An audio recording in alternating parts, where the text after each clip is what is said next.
Joker मर गया तो बैटमैन क्या करेगा? बैटमैन घर में बैठ के आटा गूंदेगा, रोटियां बनाएगा। ये जो डायलॉग है ये डेड इश्क फिल्म का है। अब मैं ये डायलॉग आपको क्यों बता रहा हूँ, चलिए विस्तार में बात करते हैं। Welcome to the cinema mind. कहने का मतलब ये है कि जब तक विलन है, खलनायक है, तब तक हीरो को या फिर नायक को एक वैल्यू है। बिना विलन के हीरो भी फिर विलन लगने लगता है। वैसे ही अगर हमारे शरीर से, हमारे समाज से बीमारियां गायब हो जाए एकदम से, और वो बीमारियां गायब होने के लिए कोई महंगी एक्सपेंसिव ऐसे ड्रग्स मेडिसिन लेने की हमें ज़रूरत नहीं। एक पाउडर आपको दी जाएगी ड्रग्स की, उसे आप कंज्यूम करोगे और जो भी आपकी बीमारियां हैं, अल्जाइमर या फिर जो भी आपके साइकोलॉजिकल इश्यूज होंगे या फिर कोई फिजिकल प्रॉब्लम्स होंगे, वो एकदम से गायब। एक छोटे बेबी की तरह फील करने लगोगे, एक ब्राइट लाइफ आप लीड करने लगोगे। अगर ऐसा होता है एक पिल की वजह से या फिर एक पाउडर की वजह से, तो क्या होगा बाकी फार्मास्यूटिकल कंपनीज का? मतलब एक पाउडर ने आकर सारी बीमारियां ख़त्म कर दी, तो जो फार्मास्यूटिकल कंपनीज जो इतनी सारे दवाइयाँ बना रही हैं, उनका तो बिजनेस ठप हो जाएगा। वो हीरो इसलिए बने हुए हैं क्योंकि ये बीमारियां विलन की तरह है, लेकिन विलन का सफाया यूं हुआ तो ये हीरोज़ का कोई फ़ायदा नहीं होगा। ये मेरा इंटरप्रिटेशन नहीं है, ये हाय नाम की एक वेब सीरीज़ है, एमएक्स प्लेयर पर कल लॉन्च की गई है रात को 12 बजे। 7 अक्टूबर उन्होंने कहा था, तो ठीक 11:15 बजे उन्होंने लॉन्च की। उनका ये इंटरप्रिटेशन है। स्टोरी में अगर आपको बताऊं तो एक ऐसा ड्रग है जिसका नाम मैजिक रखा है, जिसको एक रिहैब सेंटर में बनाया जाता है और उसको फैलाया जाता है, और उस ड्रग की वजह से बाकी जितने ड्रग कार्टेल हैं मुंबई में एक्टिव, उनका बिजनेस बंद हो जाता है। और उस ड्रग की पावर इतनी ज़बरदस्त है कि जैसे मैंने आपको बताया, ड्रग्स एडिक्शन ख़त्म कर देगा, आपके कुछ psychological issues, anxiety issues, panic attacks, जो भी आपके साइकोलॉजिकल इश्यूज होंगे, कुछ बॉडी के इश्यूज होंगे, वो ख़त्म। अल्जाइमर तक का क्योर उस पिल में है। तो क्या हो जाएगा? बवाल हो जाएगा। ये एक ऐसी पिल है, मिरेकल पिल हम जिसे कहते हैं, उन्होंने नाम ही रखा है मैजिक। तो ये इस प्रकार की स्टोरी है।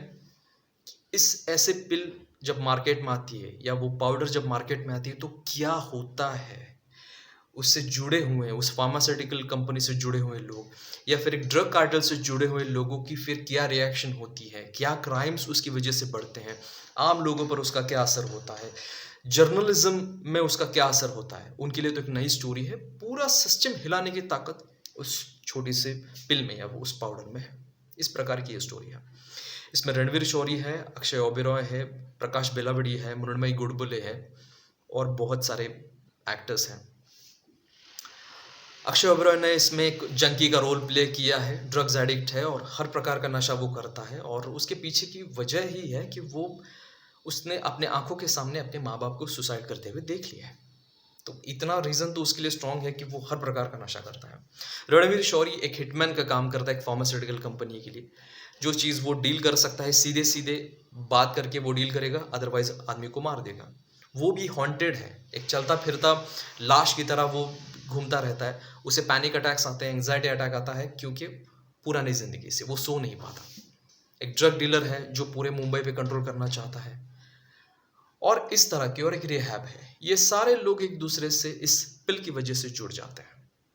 स्टोरी बहुत इंटरेस्टिंग है और बहुत ही इंटरेस्टिंग तरीके से हमारे सामने रखी है। 2 अलग अलग प्लॉट हैं इस फिल्म में, सॉरी वेब सीरीज़ में।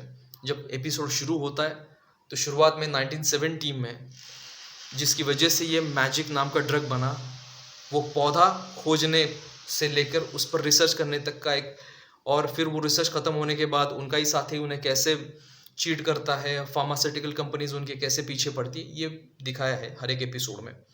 और फिर एक्चुअल एपिसोड में जो शुरू होता है उसमें प्रेजेंट सिचुएशन दिखाई है उसी ड्रग को लेकर। स्टोरी बहुत ही इंटरेस्टिंग है और बिलीवेबल है। मतलब जिस ड्रग के बारे में ये पूरी स्टोरी है, उसका इफेक्ट, मतलब इतना कुछ उन्होंने बड़ा चढ़ा कर नहीं दिखाया है, बिलीवेबल लगे इस तरह से उन्होंने दिखाया है। वरना एक लिमिटलेस नाम की ब्रैडली कूपर की फिल्म आई थी, वैसे वो भी एक ड्रग के बारे में थी। उसमें जो बहुत ही उन्होंने क्या कहूँ, अभी एग्जाजरेट करके उसको जिस तरह से दिखाया है, वैसा इसमें नहीं है। रियलिस्टिक लगता है, बिलीवेबल लगता है और इम्पोर्टेंटली इसको परफॉर्म एक एग्जीक्यूशन कहो या फिर परफॉर्मेंस की वजह से या फिर कैमरा वर्क की वजह से उसको बहुत ऑथेंटिक करने की उन्होंने कोशिश की है। पहला 1-2 एपिसोड स्लोली होते हैं, स्लो होने के बाद भी हमें बोर नहीं करते हैं और आखिर तक ये 90 एपिसोड तक जाकर पहुँचती है और ऐसे मकाम पर जाकर पहुँचती हैं कि ये इसके आगे आने वाला जो सीज़न है वो कॉर्पोरेट वर्ल्ड से रिलेटेड होगा। फार्मास्यूटिकल कंपनीज़ और ये पिल, ये पाउडर, इनके बीच में वॉर शायद दिखाई देगा हमें, इस तरह से उन्होंने जाकर उसको रोका है। बहुत ही बेहतरीन है, सबकी एक्टिंग जो है ज़बरदस्त है। मुझे स्पेशली अक्षय ओबेरॉय और रणवीर शौरी और मृण्मयी गोडबोले जिसने आशिमा चौहान नाम की एक जर्नलिस्ट का रोल प्ले किया है, बहुत ज़बरदस्त एक्टिंग की है उन सारे लोगों ने। वैसे तो सबने की है लेकिन इन 3 लोगों का काम मुझे बहुत पसंद आया। MX प्लेयर पर अवेलेबल है, फ्री में अवेलेबल है, तो आप इसे देख सकते हैं। 3.5-4 घंटे में ये निपट जाएगी पूरा सीज़न। चलिए यहीं पे रुकता हूँ। आपको ये वीडियो कैसा लगा प्लीज़ कमेंट में बताइए। वेब सीरीज़ देखने के बाद वो वेब सीरीज़ आपको कैसे लगती है ये भी कमेंट में बताइए। वीडियो पसंद आता है तो लाइक कीजिए, शेयर कीजिए। नमस्ते।